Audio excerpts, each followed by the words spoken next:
Hi, and welcome to this week's Mortgage Broker broadcast. My guest this week is Dave Corbett from Protection First. And Dave's onto the podcast. I don't understand how he's not been a guest before on the podcast, to be honest with you, because I've seen Dave for quite a long time on social media, seen what he's been doing. Our paths have never crossed. And yeah, I just thought it was time to finally me reach out to him, get him onto the podcast, and just get his take on what he's doing, get his take on a few things consumer duty, protection related. And yeah, let's just get Dave onto the podcast. You're listening to the Mortgage Broker broadcast with me, Craig Skelton, the podcast which helps mortgage brokers at all stages of their mortgage broking career. So welcome onto the podcast. Finally, Dave Corbett, how are you?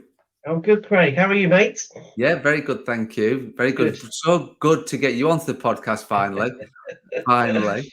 It's funny, isn't it? We were just saying before we pressed play that you kind of feel like you know somebody, and then we spoke for a different reason. I can't remember what it was, but yeah, when it kind of comes about, I wasn't fishing, by the way, for an invite. That's I was there, kind of was maybe. No, I wasn't. Yeah, I know. I need more. I'm not good at reading signals, Dave, so I probably need the more direct approach of it's called being a man. That's what it is. Yeah. If we knew the rules, life would be easy, isn't it? Exactly. But yeah, like I said, we were just having a chat before we hit record, just to we can't believe, obviously, that you've never been on the podcast, first of all, and how we sort of our paths in mortgage broking, mortgage service, financial services have never sort of crossed in one way, shape, or form or other. And finally, we get you onto the podcast. Finally, I get to talk to you, and finally, I get to sort of think about what goes on in your head and get that bit out, which I'm not sure that I'm ever going to do that, to be fair. But we'll see many how that psychiatrists have been and gone, mate. So So for those people that don't know you and don't know who you are, do you want to just do a bit of an introduction about you and what you do? Of course. So financial services forever, and then for the last 10 or 15 years, mortgages and protection, and then more latterly protection, which has just kind of been in my DNA since Primis days, really, with Mr. Richard Coulson, who's now stepped away to do some other stuff. But yeah, just a real kind of protection animal, and it's kind of just really helped me, that guy. But yeah, just been around working with various firms, currently with Mortgage First to assist them to build their protection side.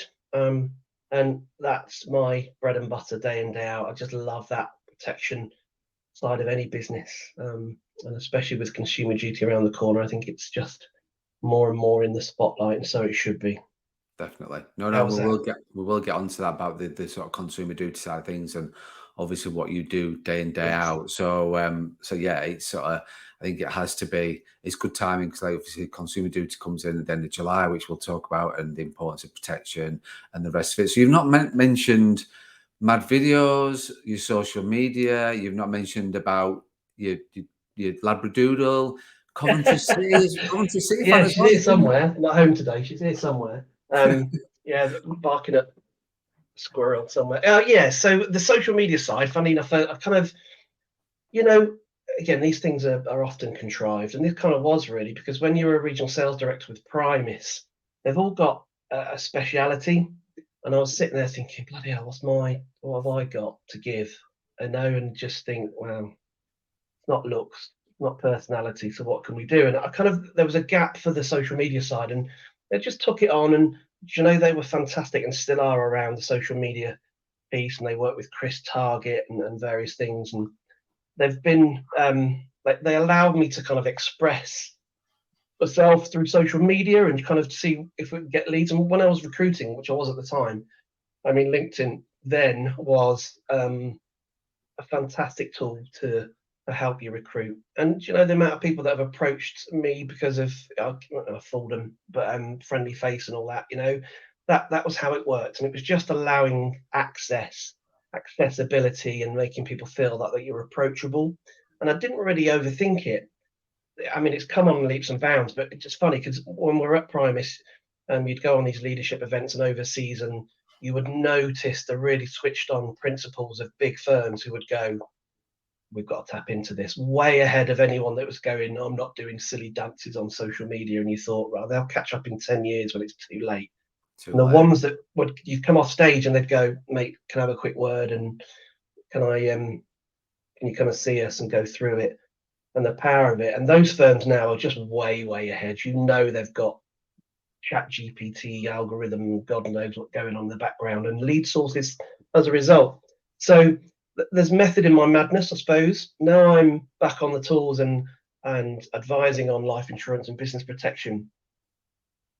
It's a different kind of beast for me, because I'm looking at kind of attracting clients as opposed to recruiting advisors. Yeah. So it's been slightly different in the approach, but again, get business through that now on a semi-regular basis. So it doesn't take long for that to ratchet up, you know. So yeah, I love that side of it. It's good fun.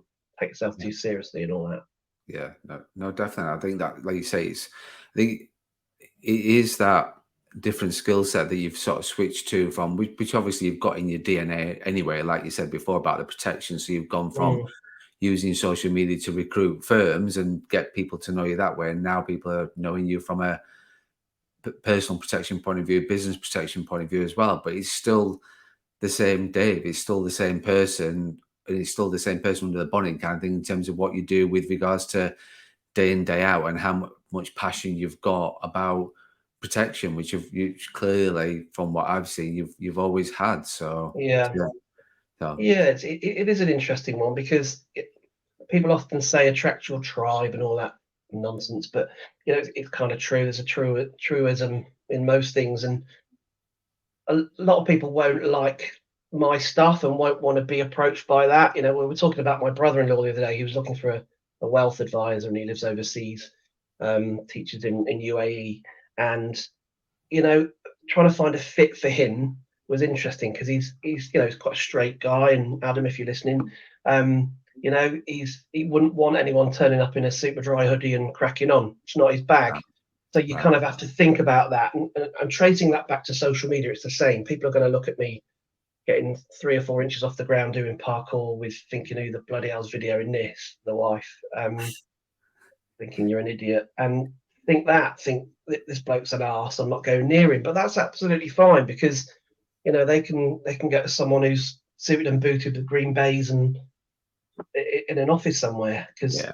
you ain't getting me sat in an office for long, you know. No, and that's the thing, is that you are who you are, and you just stay Mm, true to who you are, and that you don't. That's the thing for me. Like for me, with the people that I work with, like it's just the same thing. People will reach out to you. You're not for everybody, but you are for certain type of person, and that's sort of way that it is. Whether for you, for me, for it's just you are who you are. You can't change from that point of view, and you shouldn't have to change from that point of view. You're just being who you are, and because I think if you are who you are, like you say, however many feet off the ground doing your parkour on your social media, and then they come to a meeting with you on Teams or face to face, and you're sort of totally different. It's sort of they've got that yeah, confusion in their yeah. head kind of thing of That's a good point. You who am I can't hide it dealing for with long. here? You know, you know, the truth always comes out, and if you're different when they meet you, they'll work you out pretty quick. You know, and you know, there's not to say I wouldn't want to be slightly different in certain aspects of how I do stuff, because you know I probably need to be more professional at times. But it is what it is. I'm too old to change now. Bloody hell. Yeah. And how's the TikTok going? So I'm connected with you on all the platforms, and then I've sort of seen you on. I'm not got anywhere near on TikTok at the moment. I've got a profile, I've got a few messages and backwards and forth things like that. I'm not posting anything on there, but you seem to be on there as well at the same time. So that going all right? So I think it's an interesting one, and it's yet to be proved for me. I've had more inquiries from TikTok than anything else, Wow. and I've had the lowest quality of contacts from anywhere else. So Right. yet to work out where the fault lies within that. Whether it's the audience that TikTok are choosing for me, or whether it's, you know, I've gone too gung ho in just following everybody. Um, I kind of feel like it's the closest window into the consumer world away from Facebook, because we tend to, in this industry, just all pat each other on the back, and you get this big circle of like, everything's really good and I like what you do. But then outside of clientele, are they looking in on this, or are we just insular? Do they really care? And TikTok exposes you in that way. I've had more abuse on there, which I love, because I just think it's hilarious. I mean, I'm quite an easy target, to be honest. Great. Anyone bald, fat, looks like a baby, just with a beard, I'm going to get it. The algorithms are going crazy. Yeah. To me, that's interaction. I don't really mind. I've give them praise if they say something I haven't heard before. But yeah, the quality of leads that's come through haven't been wonderful. But I find that the ability to press that promote button on TikTok, so you can literally spend 20 quid or 30 quid and get out to 10,000 people really easily. And I'd recommend anybody use that to get your message out there. And the people that you will follow, like me, who are the proper experts in social media, the Ash Borlands of this world, and Chris Targets and Alex Curtis, there's a process that they all follow, probably, especially in terms of like making it easy for people to contact you. That ease of contact is key. They feel like you're approachable and it's easy to engage through a link or whatever, then that seems to me where TikTok comes into its own. So I'll be pursuing it and keeping going with it. I've done one piece of business from it, so it hasn't paid the mortgage off yet. But you've got some traction in it already. Then yeah, exactly. And yeah, more than 1 in 6 months, is ideal. But But to be fair, the feedback that I get from brokers that are on TikTok is very similar from what you've sort of said. You get a lot of leads from it, but the quality is not as good as what you get from other platforms. So you are consistent with the other mortgage brokers that are on there, Dave. Definitely. yeah, just got to keep at it though with all these things. Yeah, Can happen overnight. I haven't got absolutely. that long left though, Craig. That's a problem. So I've got to get going now. Got to keep going. So what? So obviously you've had spent a lot of years in financial services. You're now at Protection First. So how did that come about? You working with the team there. You you Yeah, are advising again. So yeah, good question. So I was I think I probably how can I not shoot myself in the face too much here? So when I left Primis, I knew I had some good stock. I'd worked with a lot of firms, and I knew that I had some great relationships, and that I was pretty good at what I did. Maybe I might have believed that a little bit too much. I took a leap to do a national role, and there's a novel in there somewhere that wouldn't be worth reading for what happened in the next kind of 18 months. But whatever you say about that stuff, and there's a lot that could be said, you have to point the fingers back at yourself in terms of, was I ready for that, for a national role? My soul searching in the 3 to 4 months after leaving the money group was that no, I probably wasn't ready. I didn't have the gravitas, I think, to hold that position, if I'm honest. And I'm fine with that. I wouldn't want to be how can I put this? If that's what you have to do that role, it ain't for me. okay. And I very happy to move on and get back on the tools. I mean, it's a project here with Mortgage First. John and Lisa, who run it, are just the nicest people you'll ever meet, and it is a family business. It's a family business with pretty aggressive growth plans, and on a real upward trajectory. Protection hasn't been where it needs to be, and that's my role here, to help put some numbers on the board and help generally to build that. Lots of exciting things happening, but it's all drills down for me on that percentage of mortgage to protection cross sale, and I won't share it, but it's going up, and it's only going to go up from here. And again, with consumer duty kicking on in the background, that's just my 100% focus is to get us ticking to get to that point. Definitely. I think it's a good. I appreciate your honesty in terms of No, sharing what you've you've got to be shared. honest with yourself, haven't you? Yeah, no, I really do appreciate that, David. Like I say, I don't want to be, you don't want to be shooting yourself in the foot. And obviously, you've moved on in terms of where you are now, and you've got big growth plans. You're having impact there and doing what you're doing. And it goes back to the whole point of Sorry, my the cat's whole. just No, it's fine. Sorry. Oh, It, fine. I right. think we've got a bit of a trend going on because Elliot Benson was on the podcast and his cat Pepsi was on, did a bit of a guest appearance, and then I was recording a podcast yesterday with Alex. To be fair, it depends what end you get, Craig. So I mean, you got the best there, I got the worst, winking at me. But let's move on. So sorry. So going back, like what we were, I think, like I said, well, the main thing I wanted to talk about, obviously, given that you've said before that protection is part of your DNA and it is very sort of critical to what you do day in day out, and you've got the passion for that, and obviously that's what you do, what it is what you do day in day out. So when you talked a little bit about consumer duty, what is it that you sort of, and probably like a really very open question, and we'll talk about it obviously with detail, but what is it about protection that really, why is it in your DNA? What is it really that sort of has that drive in there? Because it's not in every person's DNA in the mortgage industry, and there's certainly a lot of mortgage brokers. So there's a few. I think life experience certainly helps with selling insurance, and it is a sale. Having said that, there's a lot of very, very good young insurance advisors out there who are absolutely knocking the socks off the numbers that I do, and hats off to them.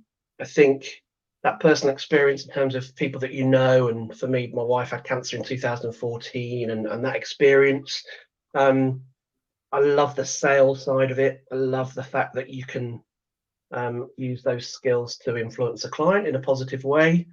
And I love the fact that some mortgage brokers are crap at it because it just makes me want to be good at it to prove that it's possible. Um, so there's lots of reasons why that protection side really interests me. Um, and I wouldn't want to be a mortgage broker. I've did it once, and I wouldn't want to do it again. Hats off to them. Do you know who I really respect in this business is people that do 30 grand of mortgage a month and 15 grand of protection. I don't know how they do it, and they exist, and we've got a few in this business. I have that different what's the word I'm looking for? Pace of sale between mortgage and protection, and how that pitch in. I just think is incredible. In addition to that, if the leads are coming in without any existing relationship, even more. And our top brokers here are phenomenal in terms of what they do. I've got it easy really just doing protection. And how they do both, I have no idea. Do your advisors do both? Yeah, they do both. Yeah, I mean, yeah, hats off to them. I think that's a difficult ask. And to get that process right, all process driven, that like you'll know. And absolutely. I'm very, very keen here to get a protection client early in the process as possible, and it to be teed up as greatly as possible, and as kind of succinctly as possible, so I can have that kind of existing relationship. But I'll take anything. Consumer duty in the background is just like TCF on steroids. It's just making us kind of button down all those bits that we've probably forgotten. I absolutely embrace it because I think at the end of the day, the consumers will understand more. The lapse rates will be a lot less. I mean, ours is negligible, which I'm very proud of. And it will just shore up that process and make people take it seriously. Whether protection is firmly in the spotlight with the FCA because of their huge protection gap, but we can't rest on our laurels. It's so important that we have that consumer duty in the back of our minds. It ain't long, is it? No, not at all. Not No. at all. And I think it's the ones that are adapting now to that in terms of, like you said, Dave, it is all about process. I 100% agree with you because if Yeah. you've got if you've got protection as part of your process, whatever it's having it as part of your process. And fun enough, I was doing a session the other day with some of the advisors about, on the protection side of things, about signposting it throughout the whole part of your process. So yes, you are a mortgage and protection advisor. Yes, you're going to talk about the mortgage, but you are a part of this. You are going to be talking about shortfalls and the gaps and things like that during this process of you getting from where you are today of a first appointment with me to then getting your keys or the remortgage completes or whatever happens, at some stage we're going to sort of see and going to discuss exactly what you've got in place, what you haven't got in place, understanding your shortfalls, and where they want to take risks as well. Because I think that's Mm. the thing with it. Like you say, it is a sale, absolutely is. We're there to make income on the back of it. But I think because, and I'm going to digress a little bit because you sort of said something No, about please do. like stories in there about that because you've had that first-hand experience of what can happen and it's very personal to you. It's not until, and we've all the people that have been around for a while, even the people that haven't been around for a while in mortgage service and mortgage broking, once you've had that client, once you've got that story, once you've got whether it's a positive or a negative, once you've got that story to tell and to work on and to explain, it then becomes far more real and you understand actually this stuff happens Yeah. every single day. It happens. Yeah, without a shadow of a doubt. And do you know, have I said without a shadow of a doubt lots of times on this podcast? Can you edit it out? Because it feels like I have. So again, apologies. Do you know The we magic did? AI sort of thing that I can put in, then we sort of take Yeah, out everything that Dave says about shadow yeah. of My a God, doubt. the boop is real. So I think we did some training recently, or I did some face-to-face training with our advisors, our mortgage advisors, and it's very obvious that confidence is key. That they have confidence in their ability, their confidence to objection handle, and to pinpoint need. Um, Mortgage brokers, I challenge them all actually because we are quite a lead heavy business. So a lot of the advisors are fed leads, say fed, they've got to impress and sell mortgage first and their proposition and suss out the client and all this stuff. It's quite a difficult protection sale on the back of that. And hats off to them. But I challenge them all to say, by application stage, have you got your client eaten out of your hand? And all of them said yes, because why wouldn't they? They're conscientious professional advisors. So that's at that point, there's no difference in terms of that relationship. And as long as you've had that initial kind of verbal contract with them that you're going to protect the house and make sure they can keep the house and not label the debt and just those little hooks where you can go back to. Remember I said about that, and you come back to an application stage, and that for me is when that protection advice needs to happen. The other thing that we really noticed is that you need to make a firm, strong recommendation to a client. And I think offering choice, I mean, I have nicked this from Matt Chapman, the protection coach, on from his social media stuff because he's brilliant. I think he's the best sales trainer out there by a mile. And I've nicked this off his Instagram. But making that recommendation and not giving them three options, I think really helps. And that give them one and they'll choose, give them three and they'll choose the middle. Forget that for me. I've really learned this recently that make that recommendation. They've come to you for advice and make that recommendation. If they want to ski downhill from that, is the most David Brent I'll be today, hopefully, but skiing downhill from that to a place where they're comfortable and that budget is not going to niggle. Going on from that budget, I'm not afraid to talk about budget with clients. Some people say never mention it. Christ, they're going to be having to pay this for 30, 39 years sometimes, If that's going to niggle them coming out, then forget it.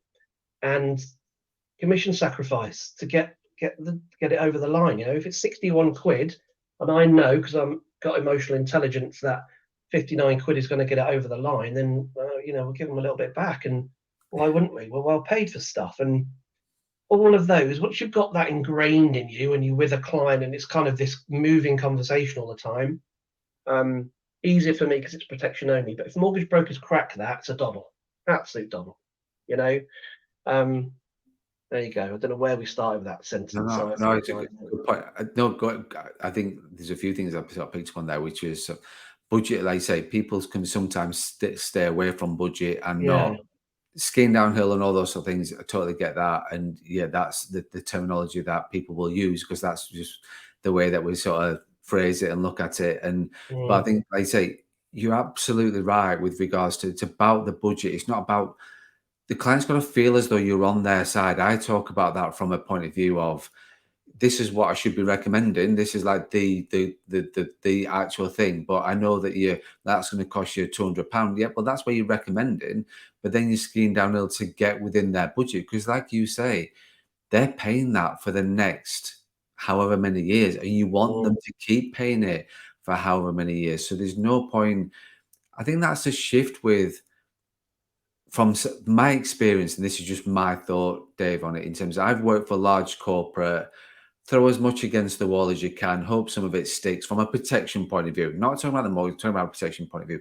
Sell them everything and something like, and whereas when you're self-employed and it's your name above the door, or you're representing a firm that is a smaller firm or a medium firm or a large firm, you're still representing that firm. It's about making sure that the client sees you on their side and you're talking about them, what they can understand, not using jargon, terminology, and the rest of it, but it fits within their budget. It's their budget. They've got to feel comfortable doing it. And one thing that doesn't get talked about, which I actually love that you picked that up, which is never gets spoken about very rarely, is like having that sacrifice in terms of your commission. So you can bring it in to then from that 61 to the 59, or that, so it has a 5 in front of it rather than a 6 from a psychological point of view.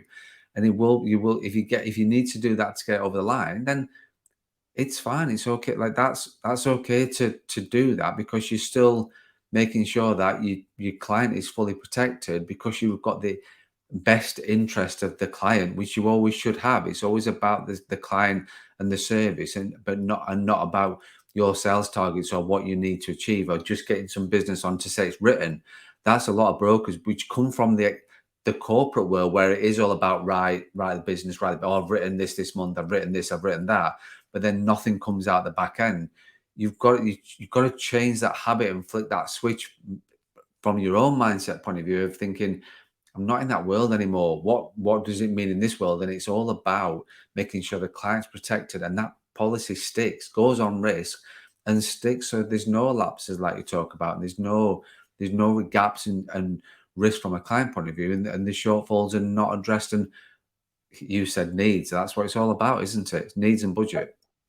Oh, totally. And there's kind of 4 scribbling away here, but there's 4 areas where I kind of try and get advisors to take control of the process with protection. Well, I suppose that there's 3 main ones. So how much should I pay is one, because I just think, again, they need a guidance and a recommendation around that, and letting them know that normally people like them in their situation pay 10 to 15% of the monthly budget. Now, if that works out to be, it's a £2.5 grand a month mortgage and a London client, and that's like £300 a month, I'll say to them, but this isn't going to be £300. That's nonsense. You need to be in the pub. You're 25, and then give them a figure that's less, and for them, they feel like they're getting a deal. And if I'm getting £100 a month, I'm happy, and I'm protecting the client and everything else. So I think that's really important. Death in service and work benefits, I always take control of that. Within my recommendation, I make recommendations about what they should do to speak to work and make sure that there's a nomination of beneficiary form on their pension and include the pension as part of that process. And most crucially, I take control of what the provider sends them, which you'll know is a rainforest of nonsense, and I tell them just put it in a corner, and I send them an email that says, this is all your stuff, these are your product details, this is how you do this. This is how you claim. Print this off and put it on top of your pack. That way, you've kind of again branded that up, and that's really key. So that control of that process is, if you master that, then you could. You're always going to get clients that do you. So we've had one recently, very recently, still a bit sore. The mortgage broker in their estate agent has said that I've advised on areas they don't want to, they've beat it and whatever else, and I know they've got heavy loaded on a premium, whatever else, but I just said, fine, good luck. I haven't got the fight in me for that. I'm too busy. And no process is perfect, but that control is key. Stop waffling now, but that control is key in that process. No, definitely, and I appreciate you sharing that, and with everybody, because it is, like I said, they're the person doing terms of the 4 things, so that you sort of look at from that point of view. One thing that like I picked up on when I was looking at your profile, doing the research, and obviously the entertaining videos, and the rest of it, but the seriousness behind that that I saw, which was your angle with regards to business protection, because business protection, I think most people, mortgage brokers, talk about protection. They talk about life, critical illness, income protection, all those sort of things, and they know about those. But one real gap, what I see in the market, and is business protection, because, and I have my own reasons why that is. People, relevant life plans, key persons. Oh my god, like I've got enough to worry about with WAP, TPD, like TI, like all these other things going on, and then all of a sudden you want to look at these sort of things in terms of what does key, and also as well the kind of person sometimes that may be looking at business protection, that the mortgage broker doesn't feel as though they're, it's like you want to feel as though you're in control. No, what you said the word there about being on control. That's Mm. important. As a mortgage broker, you're in control. You're going through the process. But then when you're looking at something like business protection, where maybe you're dealing with owners of businesses, and they may be big corporates, they might be some small firms, but there's still business owners. Mortgage brokers sometimes can feel intimidated by that and shy away from business protection, because actually they just don't know. They haven't got time to find out and to educate themselves, and just think and just don't want to be in the case of, well, I'm a mortgage broker, I'm qualified, and I'm in control of this whole thing. Whereas sometimes they will shy away from that. But it's just interested that business protection for you is part of what you do. Mm. I just want. It stems back from when I worked at Tenet. I've still got the scars, but I was there for 10 years, and they were a fantastic network, and they had a kind of multi-benefit proposition. So you could go be an advisor, and you could be an AR, you could go DA, you could do whatever you want, network or whatever. And you learn very quickly that go into a meeting with no kind of preconceived ideas of what regulatory structure an advisor would need when we were recruiting into Tenet. And then it would follow a certain path. And it's the same with business protection. Kind of think business protection is the equivalent of mechanics lifting up a bonnet and saying to someone, "Oh, this is in the right pickle. This is really complicated. You're going to need X, Y, and Z." And that's what business protection is for us. And this smoke and mirrors. I don't get what the issue is with business protection. I find it quite simple. It sounds arrogant. It's quite a simple process to go through, and very similar. I look at who the end beneficiary is and who needs paying, and what route it is to get there. The tax implications puts people off. And again, they're not overly complicated. The trusts put people off, but again, there's more guidance on that than anything else. And the providers overcomplicating also is another factor. But if you work with the accountant of the limited company, and if you just simplify the process, get all the facts, and look at what they need, a mixture of personal and business is often the way forward with most of these cases. Now, Stonebridge, my network, hate me for it because, of course, that looks at the application when you're trying to put it on a CRM is a nightmare. It'll take you out of the business for a week. But that's not the point. You've given the best advice to a client, whether it's personal or business, and those worlds often kind of collide. We shouldn't be afraid of it. A lot of networks will sign you off on business protection in a 3-hour Zoom on a Friday afternoon. So that should give you an idea of the complications within it. Unlike anything, you can make it as complicated as you like, but don't be scared off. There's one of these on here that says, don't be afraid to challenge the pros even in their own backyard. And it's so true with business protection. Give us a run for our money because you'll be good enough. And it opens that door for kudos with your client. If you start talking about relevant life and you can put that through there and set up your own death in service and sick pay because you're deemed by the revenue. And I mean, God, if the client doesn't then stop and go, bloody hell, all right, I'll chat to this guy. No one else has mentioned that because the guy in the estate agent who nicked my client isn't talking about relevant life. No. Yeah, business protection. Get involved. I would. I think it's a fantastic string to your bow. It is, and I think that's the thing, is having that tool in your toolbox, and knowing when to pull it out and when it's the right time to use that, when your head is under the bonnet, you're trying to find a solution to that problem. I think what you sort of when you were sort of saying before about it, David, that and you were cautious with the word of simple, and I get why you are cautious with you trying to describe it as simple, but it isn't that complicated. Once you do get your head under the bonnet, it Mm. might look a bit complicated from the outside looking in, but so was CMAP when you first started doing that. So Yeah. was Live Kick, IP. My God, like that was it was so complicated when you first looked at that when you first started out, but you now mastered that. It's just adding that because, like you say, the thing is with it is that if you're the point of difference, if you then you've got the broker who's with the builder who's trying to get them sort of to use their the broker there, or you get in the estate agent, or you're coming up against in competition with another broker, 99 times out of 100, if you are the person that will benefit from relevant life plan key person and that product compared to your personal protection, they won't be talking about it because they will not even have it in the toolbox because they No. just won't even they'll shy away from it because they're scared of even looking at that. And that, I think, whenever the one thing that frustrates me is that I see brokers who have all the tools are available to do your job, but they just wake up today and go, do you know what? I'm going to use that. I'm going to use that. I'm going to use that. There's all these other 10 other tools that we've got out there that they can use. They're more benefit to the job that they're doing. However, they choose those tools. And what then happens is the client doesn't understand the full options that are available to them. They may not get the right product because the broker is too scared to use that tool that they've never used Mm. before, rather than using one that just feels comfortable. And that just frustrates me.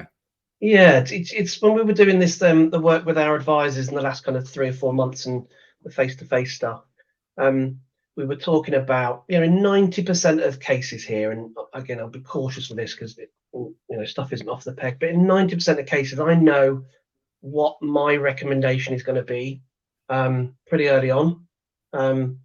Another advisor could do it exactly the same, and another could do totally different and it not be wrong. Mine is death, cover death, so you don't leave your wife in the shtuck. Cover your income, so you've always got money coming in the bank, and as much critical illness as serious illness as you can afford. So that tends to be where most of my stuff will end up, because when you're saying that the income is a necessity, you're doubling down on the death cover is a necessity, and then you're just playing around with the serious illness, critical illness side. Now, if you've always got that in your head, the death side popping into relevant life or not just becomes a little, well, actually, we'll put that through your business and Yeah. we'll look at your sick pay through your business or not, depending on P11D and whatever else. It becomes quite formulaic, and that means that you can intertwine the business and the personal. What would be yours? What if I had to ask you what was your kind of your standard pitch to a client, your typical client, would in terms of death, income, critical illness, would it be the same, or would you lead with Um, income? I think it would be, I think I talk a lot about being, it's about their, like what they see as priority from their point of view. So Okay, yeah, absolutely. which is right, and I'm wrong. I totally get that. No, no, and I'm not saying you're wrong with that, Dave. And I like appreciate you sharing your take on the situation. And I think it is down to, but but I would say it's obviously down to personal preferences, personal Yeah, budget priorities, and which areas they're happy taking risks on, and which ones they're not happy taking risks on. yeah, But you're always going to have the fact that it's making sure that you've got some sort of cover, whatever happens. I think that's the thing for me is whether it's in an order of, like, say, death, income, critical illness, yeah, or whether it's death, critical illness, income, or income, whichever priority I would put it in. Like for me, like I would say to my clients, I would rather you have, in front of we were talking about this the other day with, yeah, I would rather you have a 27-year term mortgage, fully protected, knowing that whatever happens, it's your choice to leave, no one else's, than having a 24-year term mortgage with no cover whatsoever. Yeah. And I think if you sort of put that to the client and sort of say, which one would you? I've talked about the ways you're going to you can lose your home. Mm. What do you want to happen? Do you want to have 24 years with no protection whatsoever, or some life cover, but actually not protecting your income, not protecting serious illness? Or would you want it fully protected and having a few years, which we will review again in 2 years' time, 5 years' time, whatever the Yeah. case may be? But would you rather have that? And I think that for me just switches it around in terms of from a client's point of view of giving that sort of peace of mind. And if someone put that to me, I would go 27 years. You would go, Of I'll course. do 27. Yeah. And I'm just throwing numbers out. Obviously, you Yeah. never Of know. course. It's just what we're just talking about that on here. But that, Yeah. I think it's sort of then having that ability to, but like you said, like way back about control. And I think sometimes brokers don't feel in control when they're talking about protection. They're in Mm. control when they're talking about the mortgage. They're in control about what's your income, what's your deposit, what's this, what's that. They're in control with that. But when it's talking about protection, the client doesn't sort of see that. They maybe see a signpost from the advisor, but in the wrong way. They don't see that advisor switching that the way that they've been and so, oh, these are nice conversations. It's a nice conversation. It's about the house, about the home, what you're going to be, where you're going to live, kids' school, but all the pub around the corner, the restaurant, all those sorts of things. Yeah. But they don't see that switch with the advisor that then goes, right, I've talked about all the ways I'm going to get you in your home. Now I'm going to talk about the ways you're going to lose your home. And brokers shy away from that because they don't like the uncomfortable conversations. No, no, they And, don't. You're right. I think and that's a really interesting approach, especially around the fact that you're obviously doing the mortgage and you've got that information. It feels very natural to have the conversation that you're having with that client. From our perspective, I suppose we would, because we're getting past that to a point where we're starting that kind of conversation again. We're kind of looking at just. I knew the doorbell would go. Just be quiet. Oh, shush. One second. Liz, be quiet. Hold on, I'm just going to shut the door. Quiet. Come down here. Sorry, Craig. it's fine, don't worry. Sorry. I knew it would happen. It's probably my lad coming back from school. But yeah, there we go. Fine, don't worry. So yeah, it's just I suppose we're picking up that protection and putting a different pace on it. But yeah, look, I mean, it's whichever process works, and that's really interesting. We do a thing on the training that we do where we've got loads of different kind of pieces of terminology, some of which are awful and cheesy and just the worst things you'd ever think, but some brokers use them and think they're amazing. And then we've got others that people just use. For example, would you want to leave your wife with a house and not the debt? And some people will never use it. I use it nearly every time. Every broker will have a different approach to how this works. And that's probably a real positive of the industry. We're allowed to express ourselves, and that's the bit that I probably enjoy the most, is finding out what brokers like to do. Definitely. And I think the thing is, from what you're doing, absolutely, you can just focus wholeheartedly on that situation with regards to protecting what they're investing in, which is ultimately the home, the lifestyle, and everything else that comes along with that. So I think it's Yeah. important that what you're doing is critical in terms of part of, because there's so many people out there. Consumer duty is obviously the forefront. There's so many people out there that are not protected, don't understand what products and services are available, what value that adds to them, because for whatever reason, my parents never had life cover, nothing ever happened to them. And all those objections that we come up and deal with, it's vital that throughout the whole process, whether that's mortgage and protection or protection only, it's about identifying from the client and being truthful with them and thinking, this happens every single day. Yeah. And actually, I'm here to make sure that whatever happens, you're not going to leave your home. You're not going to be turfed out of your home and all those sort of things, like you say. And when people are not here and loss of income and all the rest of it, it's you've got to have those sort of conversations. And if it is a bit of a double act with a mortgage broker, these mortgage brokers that I work with and know that they will hand off the protection to a protection specialist. that works for them, and they've got a great relationship, and it really Yeah. does work. That's fine if that mortgage broker just wants to focus on that. But what I think falls down is if the mortgage broker isn't talking about protection and doesn't have somebody they work with, then that's a bit of a no from my point of view.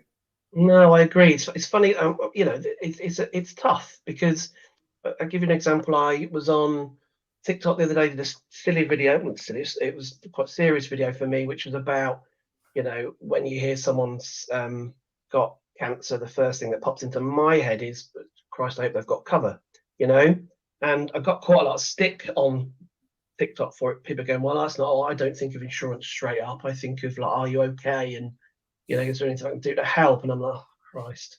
And I just said, like, well, wait till you've had a few calls from widows who have got nothing, and then you'll change your mind, Yeah. And I got no kickback on it because how can you argue against that? But people think, the attitude towards insurance advisors and selling insurance is awful still. And I don't think that will ever change in the UK because of our unique kind of stereotypical personalities and how we are as Brits. So it is a challenge, and you need to kind of find your own comfortable way, because with that comfortable way, and yours and mine are different, and as is every other advisor, but you're comfortable with it, so that flows, so that gives confidence, which allows you to control this conversation, and then the service level behind it. And I'm sure yours is absolutely sparkling. Ours is fantastic in terms of how we then send information to a client in the back office and admin and how that's dealt with. It's the moving feast though, and my patter changes probably monthly in terms of what I found works and work with one client and not another. But yeah, that's the beauty of it, I suppose. It is absolutely. You've got to adapt to every client, every situation, and whether, like I said, and things will change like you say, you change every single month from that point of view. So Yeah, that was probably Rees Mogg at the door, by the way. He's my local MP, Rees Mogg. They're oh, doing is the it? rounds at the moment. Oh, is Bloody it? hell. Yeah, he wanted to probably get a bit of a promotion onto the podcast. He knew you were on the podcast, mate, and then he thought he'd get a bit of a promo on there for you and obviously My his. wife would definitely leave me if I'm on video with Rees Mogg. I think he'll. Yeah. Dave, 40 something minutes in and no agenda, no nothing, and we've just chatted about everything. I would say every man and his dog, but that probably was, and the cat as well. But Yeah, and I got a teenager just waking upstairs and all manner of stuff. But yeah, it's all good fun, and it signed up for it, didn't we? Dave, thank you for coming onto the podcast. Thank you for My finally. pleasure, mate. Thank you for having me. I really enjoyed it. No, and good, and I'm glad you've enjoyed it. I've enjoyed it too. It's been great, and I never know. I appreciate putting your trust in me with no agenda and just having a chat.